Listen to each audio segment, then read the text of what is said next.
कलीसिया के दूत को यह लिख। क्या लिखना? परमेश्वर का पुत्र जिसकी आंखें आग की ज्वाला के समान और जिसके पांव उत्तम पीतल के समान है, वह यह कहता है। सो यीशु मसीह का शीर्षक, मैंने कहा था कि प्रभु यीशु मसीह के कितने शीर्षक है? लगभग 38 शीर्षक हम प्रकाशित वाक्य के अंदर पाते हैं, है ना? आपको याद होगा। और उनमें से एक शीर्षक है परमेश्वर का पुत्र। सिर्फ एक ही बार इस शीर्षक को प्रकाशित वाक्य के अंदर इस्तेमाल किया गया और कहते हैं कि वो आग की ज्वाला के समान आंखें रखता है और पांव जो है उत्तम पीतल के समान है। उत्तम पीतल के समान, ये किस बात को दर्शाता है? बेशक प्रभु यीशु मसीह परमेश्वर का पुत्र है, लेकिन इज द राइचस जज। वो क्या कहते हैं कि न्यायमूर्ति है। वो न्यायमूर्ति है। यीशु मसीह कहते तुवतीरा के कलीसिया के ऊपर कहते कि मैं न्यायमूर्ति परमेश्वर हूं, मैं न्याय करने वाला परमेश्वर। इसलिए जब हम नीचे को पढ़ते हैं, अगर वो नहीं मन फिरती तो उसे मैं खत्म कर डालूंगा। यीशु मसीह यही कहते हैं जज़बेल के विषय में, नीचे को जब हम आते हैं। यहां पर सिर्फ यीशु मसीह के विषय में कहते हैं, यीशु मसीह अपने आप को धर्मी न्यायमूर्ति का समान परिचय करवाते हैं। याद रखना, यीशु मसीह ना केवल परमेश्वर का मेमना नहीं है, ना केवल यीशु मसीह परमेश्वर का मेमना नहीं है, बल्कि यीशु मसीह न्यायमूर्ति भी है। इस बात को याद रखना। पहले यीशु मसीह एक परमेश्वर का मेमना होकर इस धरती पर आया, तो यीशु मसीह आगे आने वाला है न्यायमूर्ति का समान। कलीसिया भी याद रखना है। कलीसिया ये मत समझना यीशु मसीह सिर्फ प्रभु यीशु मसीह सिर्फ जो है परमेश्वर का मेमना। नहीं नहीं नहीं, आप प्रभु यीशु मसीह पिता परमेश्वर के दाहिनी ओर बैठकर हमारे लिए मध्यस्थता कर रहे हैं। ही इज एन एडवोकेट, वो वकील है, साथ साथ वो न्यायमूर्ति भी। इस बात का ख्याल कलीसिया को रखने की आवश्यकता है। यीशु मसीह का आंखें क्यों अग्नि ज्वाला का समान है? He is furious about something. वो क्रोध में है कलीसिया के ऊपर। आंखें ज्वाला का समान करके क्यों क्रोध में है?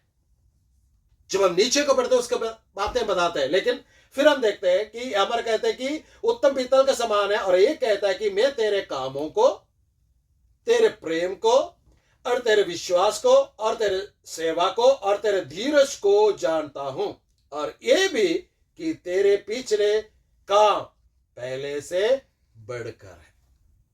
किसी और कलीसिया को प्रभु यीशु मसीह सराहना करते वक्त ये नहीं कहते कि मैं तेरे प्रेम को जानता हूं।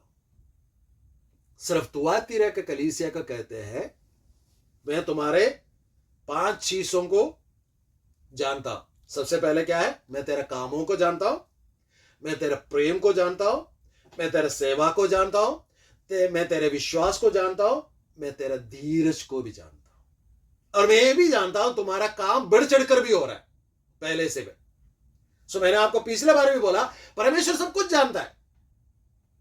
परमेश्वर हमारा नाम जानते हैं, हम कहां पर जन्मे ये जानते हैं, और हम जो कुछ भी कर रहे हैं ये मत समझना कि हम जो कुछ भी कर रहे हैं परमेश्वर नहीं जानते हैं, क्योंकि उसकी आंखें अग्नि ज्वाला का समान है।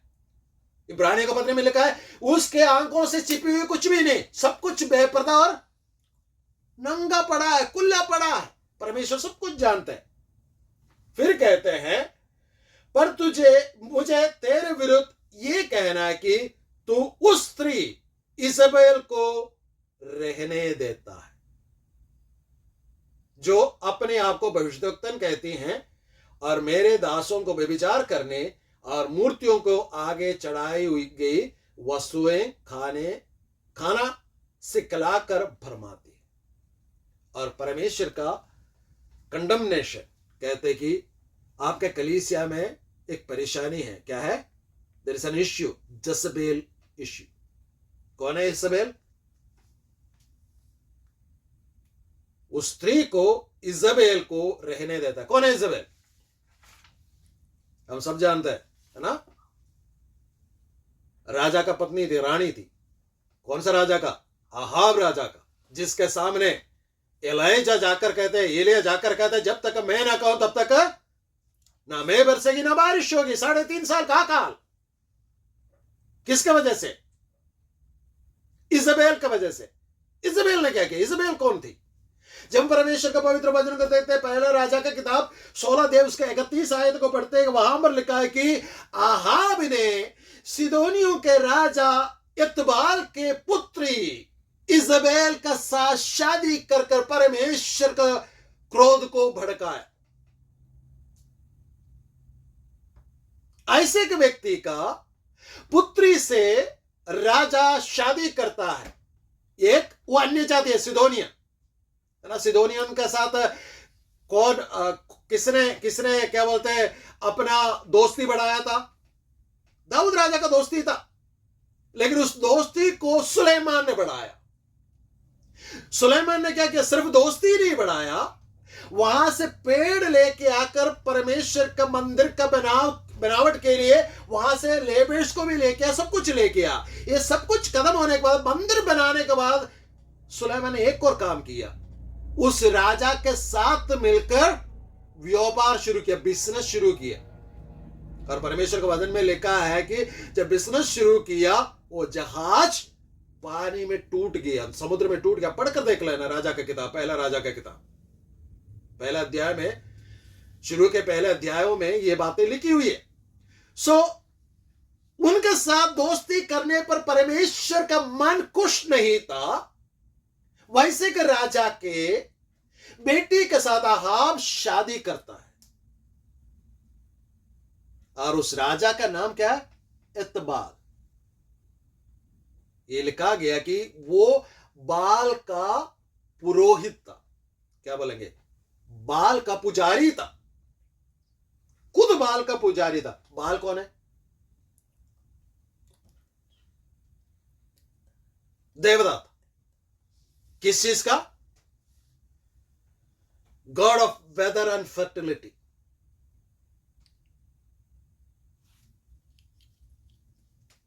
घर में बच्चा पैदा होने के लिए उसकी पूजा किया जाता थी।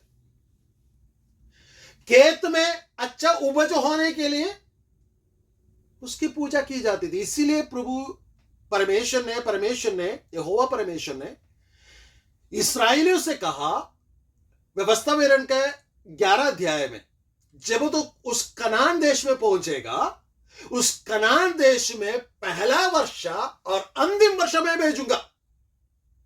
बाल नहीं भेजने वाला, किसी और मूर्ति को नहीं पूजना। निर्गमन की किताब और लेवी व्यवस्था की किताब में परमेश्वर ने बोला कि मेरे अलावा और कोई परमेश्वर है नहीं, उसकी पूजा तुमने नहीं करना है। सवाल यह आता है, कलीसिया के लोगों से कहते हैं कि तुम्हारे अंदर ऐसे एक स्त्री है जो खुद क्या कहते हैं, भविष्यद्वक्तन कहती है, मगर उसका नाता किसके साथ है? ऐसे मूर्तियों के साथ है। कलीसिया में जांच कर देखने की जरूरत है। फिर क्या है? इजबेल क्या करती है? परमेश्वर के भविष्यद्वक्ताओं को मारने पर तुली है। फिर इजबेल क्या करती है? जितने भी परमेश्वर के मंदिर थे, उन तमाम मंदिर का आराधना बंद कर आहाब के द्वारा बाल के लिए एक भवन बनाता है और उसके लिए बलि वेदी बनवाती है। उसके बाद क्या कहते हैं? आहाब राजा का मन नाबोत के खेत के ऊपर था, वो व्याकुल था, उसे नहीं मिला, उसे बात किया तो नाबोत ने मना कर दिया। तो उसे क्या किया? नाबोत के खिलाफ में, एक धर्मी जन के खिलाफ में झूठे गवाहों को खड़ा कर उसे पत्थरवा करके मरवाया। अर्थात इस प्रकार मैं कहना चाहूंगा, यह भविष्यद्वक्तन एक अधर्म मूर्ति था, सारे अधर्मों से भरा हुआ। कहते हैं कि कलीसिया के अंदर ऐसे एक स्त्री है, वो अपने आप को कहती है कि मैं भविष्यद्वक्तन हूं, और वो क्या करती है? व्यभिचार करने से कहती है कोई बात नहीं, परमेश्वर ने सब कुछ माफ कर दिया, व्यभिचार कर लो। फिर कहती है मूर्ति को चढ़ाए हुआ खा लो, कुछ नहीं होता, क्योंकि प्रभु ने मुझे बोला है इससे कुछ नहीं होता। ऐसे लोगों का आजकल आप कलीसिया में देखने को मिलता है। कई प्रकार की बातें बाइबल के बाहर सिखाते हैं। वचन में लिखा है कि जो भी भविष्यवाणी आएगा, जब वचन में लिखा, थिस्सलुनीके के पत्री में लिखा है कि भविष्यवाणी को तुच्छ मत जानो, लेकिन भले बातों को पकड़ के रखो। वचन में ही लिखा है। अगर वचन के खिलाफ और कोई कहते, खड़े होकर कहते मैं भविष्यवाणी कर रहा हूं, ये है वचन के खिलाफ, ऐसा करना चाहिए हमें, आपको वचन पढ़कर देखना चाहिए वचन में क्या वास्तव में ऐसे लिखा नहीं लिखा। आज कलीसिया के अंदर परमेश्वर ने कलीसिया का लीडरशिप, मैं खुलकर बोलना चाहता, कलीसिया का लीडरशिप किसको दिया है? प्रेरितों के द्वारा, प्रेरितों को परमेश्वर ने नियुक्त किया था। उन 12 प्रेरितों में से आगे उसके पीछे आए वो प्रेरितों में से किसी को आपने देखा कि किसी स्त्री को प्रेरित के रूप में खड़ा किया है? आज फिर कलीसिया में लेडी पास्टर कहां से आ गया? मैं नहीं कहता कि लेडीज सेवकाई नहीं करते, करते हैं, करना चाहिए। क्यों? लेडी पास्टर को खड़ा करने से क्या होगा? परमेश्वर के वचन में लिखा है कि सबसे पहला वचन के अनाकारिता किसने किया? हव्वा ने किया है ना, आज्ञा ना मानने वाला कारण। स्त्रीजन, परमेश्वर का पवित्र वचन में लिखा है कि वो निर्बल पात्र है। तीमुथियुस का पत्री में इस प्रकार पौलुस कहते हैं कि वो बहकावे में आने वाले लोग हैं। कलीसिया के पास्टर अगर बहकावे में आ जाए, कलीसिया का क्या हाल होगा? I am not against of woman leadership, but I am against of one पास्टरशिप।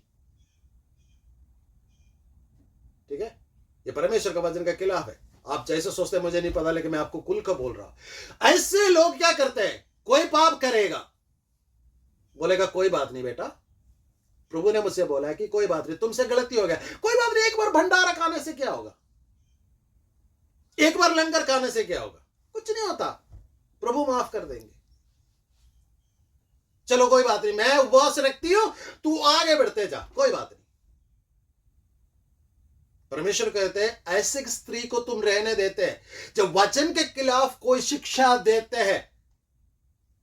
कलीसिया के दूध पास्टर का काम है उसे रुकवाना। पौलुस खुद कहते हैं, गलातियों का पत्र में लिखते हैं इस प्रकार, मैंने जो सुसमाचार सुनाया उसके विरोध में मैं भी आकर कर प्रचार करूं, कौन है? श्रापित तुम्हें। पौलुस ऐसे लिखते हैं। सो वचन के खिलाफ कोई भी प्रचार करते हैं, कोई भी सिखाते हैं, चाहे वो मर्द हो, चाहे पुरुष हो, स्त्री हो, क्या है? वो परमेश्वर के सामने he or she is accountable for that, उसका जिम्मेवारी बनता है। इसलिए सिखाने वाला सही रीति से सोच समझ कर सिखाए। इसलिए प्रभु के वचन में पौलुस भी कहते हैं कि किसी को डीकन बनाना है, किसी को पादरी बनाना है, नया चेला ना हो, नया चेला ना हो। आज हमारे उत्तर भारत में ऐसे भर पड़े हैं नया चेला, मुझे बहुत दुख लगता है जब देखते तो। वचन कुछ नहीं पता है, प्रभु यीशु मसीह अपना चमत्कार करवाते होंगे उनसे, मैं उसके खिलाफ नहीं हूं, लेकिन आप पर शिक्षा नहीं दे पाते तो क्या फायदा है? लोगों को क्या बोलते, मेले में लोग इकट्ठा होते, वैसे लोगों को इकट्ठा करके क्या फायदा है अगर आप वचन की शिक्षा नहीं दे सकते तो? माफ करना, लेकिन मुझे बोलना पड़ेगा।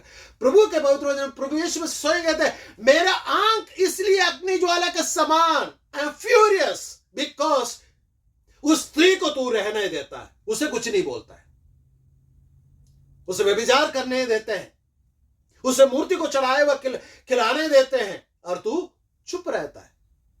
और परमेश्वर प्रभु यीशु मसीह क्यों कहते हैं, मैंने उसको मन फिराने के लिए अवसर दिया। बार बार अवसर देते हैं परमेश्वर, और क्या कहते हैं, पर वो अपने व्यभिचार से मन न फिराना चाहती है। वो मन फिराना नहीं चाहते। याद रखना इस बात को, बार बार पाप करने पर क्या हो जाएगा, हमें मन फिराने का जो मौका मिलता है ना वो भी कम हो जाता है, खत्म हो जाता है। ठीक है, देख मैं उसे ग्रोह की शैया में डालता हूं, और जो उसके साथ व्यभिचार करते हैं यदि वे भी उसके से कामों से मन ना फिराएंगे तो मैं उन्हें बड़े क्लेश में डालूंगा। व्यभिचार करने वालों को परमेश्वर बड़े क्लेशों में डालते हैं, याद रख लीजिएगा। मैं उसके बच्चों को मार डालूंगा, तब सब कलीसियां जान लेंगी कि हृदय और मन का परखने वाला मैं ही हूं, और मैं तुम में से हर एक को उसके कामों के अनुसार बदला दूंगा। प्रभु यीशु मसीह क्यों आ रहे? रेवलेशन के लास्ट अध्याय में लिखा, देख मैं शीघ्र ही आने वाला हूं, हर किसी को उनका कामों के अनुसार प्रतिफल देने के लिए मेरे पास है। 22 अध्याय में प्रभु यीशु मसीह इसलिए आ रहे, हर एक कामों के अनुसार प्रतिफल प्रभु यीशु मसीह देंगे। और मैं तुमसे हर एक को उसके कामों के अनुसार बदला दूंगा। पर तुम तुवतीरा के बाकी लोगों से जितने इस शिक्षा को नहीं मानते और उन बातों को जिन्हें शैतान की गहरी बातें कहते हैं नहीं जानते, ये कहता कि मैं तुम पर और बोझ नहीं डालूंगा, पर हां जो तुम्हारे पास है उसको मेरे आने तक थामे रहो। यीशु मसीह कहते हैं कुछ लोग हैं कलीसिया के अंदर जो वास्तव में मेरी बातों को मानते हैं। प्रभु कहते हैं कि यीशु मसीह आने का विषय में यीशु मसीह जिक्र करते हैं, मेरे आने तक थामे रहो। Hold fast what you have.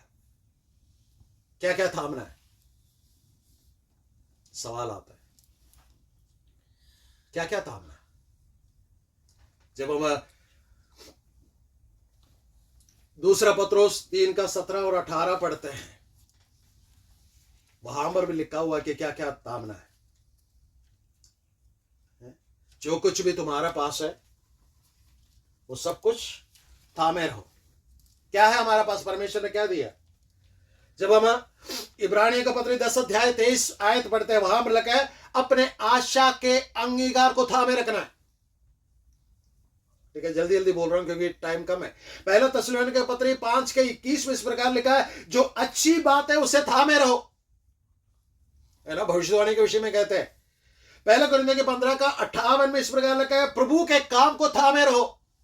लेकिन वो 15 बात नए नियम के अंदर परमेश्वर का वचन में लिखा है कि जिसे हमें थामे रहना है एक विश्वासी को। सबसे पहला अपनी आशा का अंगीकार, दूसरी बात जो अच्छी बातें हैं उसे थामे रहना, तीसरी बात प्रभु के काम को थामे रहो। दूसरा तिमोथी 1 का 13 और 14 में इस प्रकार लिखा है, विश्वास और प्रेम के साथ खरी शिक्षाओं को थामे रहो। ठीक है, पहला तिमोथी 6 का 12 में लिखा है कि उस आनंद जीवन को थामे रहो जिसके लिए आप बुलाए गए हो। फिर कहते हैं दूसरा पत्रोस 3 का 17 और 18 में लिखा है कि अपनी स्थिरता को, be stable in the Lord, थामे रहो। और कोलोसियों 2 का 6 और 7 में इस प्रकार का, जैसे सिखाए गए हैं वैसे ही विश्वास को थामे रहो। ठीक है, एफेसियों 6 का 13 और 14 में लिखा है कि आत्मिक युद्ध के लिए परमेश्वर के सारे हथियार को धारण करके या हथियार को थामे रहो। आपको पता है कि हम एक स्पिरिचुअल वॉरफेयर में, हम आत्मिक युद्ध में, आत्मिक लड़ाई में, उसके लिए परमेश्वर के सारे हथियार को बांधना है या थामना है। क्या क्या हथियार है? एक, सत्य से कमर बांधना। दूसरा, धार्मिकता के जिलम पहनना। तीसरा, मेल के सुसमाचार का जूते पहनना। चौथी बात, उद्धार का टोपी पहनना। पांचवी बात, आत्मा के तलवार परमेश्वर के पवित्र वचन को लेना है। अगली बात, हर समय हर प्रकार का प्रार्थना में लवलीन रहना। यह है परमेश्वर के पवित्र वचन का या परमेश्वर के हथियार हमें बांधना है। अगली बात कहते हैं, 9वीं बात इस प्रकार कहते हैं, पहला यूहन्ना 2 का 24 और 25 में इस प्रकार लिखा है, आरंभ से जो कुछ भी तुमने सुना उद्धार के विषय, मसीह के विषय में, उसे थामे रहो। फिर कहते हैं मत्ती 24 का 13 में लिखा है, परमेश्वर का वचन पर धीरज धरे रहो। फिर कहते हैं लूका 19 का 13 में इस प्रकार कहते हैं, सोमा व मुहरे या टैलेंट्स को लेन देन करने में स्थिर रहो और थामे रहो। फिर कहते हैं 12वीं बात क्या थामना में, hold fast what you have. यूहन्ना 8:31 यीशु के वचनों को थामे रहो। 13वीं बात रोमी 12:9 भलाई को थामे रहो। गलाती 6:9 भले कामों को थामे रहो। प्रकाशित वाक्य 3:3 11 किसी रीति से शिक्षा प्राप्त किया है, जिस रीति से शिक्षा प्राप्त किया है और सुना है उसे थामे रहो। सो 15 बात नए नियम के अंदर परमेश्वर हमसे कहते हैं कि थामे रहो। समय खत्म होने वाला हमारा, थामे रहना, होल्ड फास्ट भी है। क्या हम थामते हैं ये सारी चीजें? क्या हम थामे रहते हैं? फिर कहते हैं पर हां जो तुम्हारे पास है उसकी मेरे आने तक थामे रहो। जो जय पाए और मेरे कामों के अनुसार अंत तक करता रहे, मैं उसे जाति जाति का लोगों पर अधिकार दूंगा और वह लोहे के राजदंड लिए हुए उन पर राज्य करेगा। जो परमेश्वर की बातों को मानेगा 1000 साल के प्रभु यीशु मसीह के शासन काल में प्रभु यीशु मसीह का साथ वे शासन करेंगे। इसके विषय में मैं आगे सीखने वाला है, इसलिए मैं यहां पर छोड़ना चाहूंगा। ठीक है, तो एक दिन आने वाला है हम मसीह का साथ राज्य गद्दी पर बैठकर शासन करेंगे सारे लोगों के ऊपर 1000 साल के समय, मिलेनियल रेन, है ना। और उसके बाद कहते हैं कि और मैं उसे भोर का तारा दूंगा, अगला रिवार्ड। सबसे पहला अधिकार दूंगा शासन करने का, दूसरा क्या है? भोर का तारा। भोर का तारा कौन है? कौन है भोर का तारा? है रेवलेशन, है ना, प्रकाशित के 22:16 में इस प्रकार लिखा है, Jesus is the morning star. यीशु मसीह भोर का तारा है। मलाकी 4:2 में लिखा है, हमारे लिए एक धर्ममय सूरज उदय होगा जिसके किरणों में क्या होगा? रोगों से चंगाई होगी। मॉर्निंग स्टार, ठीक है। सो उसे मैं भोर का तारा दूंगा, जिसका कान हो वो सुन ले परमेश्वर की आत्मा कलीसिया से क्या कहती है। कलीसिया से परमेश्वर का आत्मा यूं कहते हैं, सुधर जाओ, जो कुछ भी थामे रहना उसे थामे रहो। और कहते हैं जो जय पाएगा, रिवार्ड किसको मिलेगा? प्रतिफल किसको मिलेगा? जो जय पाएगा उसको क्या मिलेगा? अधिकार देंगे। दूसरी बात, भोर का तारा। भोर का तारा यीशु मसीह खुद। हम विश्वास से यीशु मसीह को उद्धारकर्ता के रूप में ग्रहण किया। जब हम जय पाकर प्रभु यीशु मसीह के सम्मुख जाएंगे, प्रभु यीशु मसीह मेरा रहेगा अगर मैंने जय पाया तो। अगर आपने जय पाया तो यीशु मसीह किसका रहेगा? आपका रहेगा। आपसे यीशु मसीह को कोई छीन नहीं सकता। किस चीज से जय पाना है? तुअतीरा के कलीसिया से कहते हैं 6 बातें हां पर है। तुअतीरा का कलीसिया को जय पाना है किन किन चीजों में? लुभावन, प्रलोभन से जय पाना है, क्योंकि जिसबेल प्रलोभित करती है। फिर कहते हैं फोर्निकेशन, व्यभिचार से, क्योंकि वो व्यभिचार करने मजबूर करती है। तीसरी बात, इमोरालिटी, अनैतिकता से, जो नैतिक नहीं है उन बातों से जय पाना है। चौथी बात, ड्रंकननेस, मद्यपान, शराब सेवन, है ना, मदहोश होना। हम मदहोश हो जाता कई चीजों में। लो मदहोश होता है, क्लब में जाते हैं मदहोश हो जाता है। हाँ, कलीसिया के लोगों से कह रहा हूं मैं। पार्टी है, पार्टी में नाचने में क्या होता है? मदहोश होकर नाचो। प्रभु कहते हैं जो जय पाएगा। उसके विषय में एफिसियों का पत्र में लिखा है। क्या मसीहों के क्लब में जाना चाहिए? एफिसियों का पत्र में साफ लिखा है क्लब में नहीं जाना चाहिए। ठीक है, वापस आता है। अगली बात, 5वीं बात जिसमें जय पाना है, मूर्ति पूजा से, आइडोलेट्री से। 6वीं बात, false teaching of this world, इस दुनिया के झूठी शिक्षाओं से जय पाना है। कलीसिया के अंदर झूठी शिक्षा आने नहीं देना। तुअतीरा का कलीसिया, कैथोलिक चर्च के अंदर बहुत सारे झूठी शिक्षाएं निकल कर आया। आज लोग उसी में चल रहे। प्रभु यीशु मसीह को कोई मायने नहीं मिलते हैं, लेकिन उद्धार पाने के लिए सिर्फ एकमात्र रास्ता है, वो यीशु मसीह है। हमारे और परमेश्वर के बीच में एकमात्र बिछुआई है, वो प्रभु यीशु मसीह है। जो यीशु मसीह के पीछे चलेगा, जो पकड़ के रखना है, जो थामे रहना है, जो थामे रहेगा, जो जय पाएगा, परमेश्वर से इन आशीषों को पाएगा। सवाल यही है, क्या हम थामे रह रहे, क्या हम जय पा रहे? जय पाना एक दिन का काम नहीं, हर पल हमें जय पाना है। इन वचनों से परमेश्वर में आशीषों पर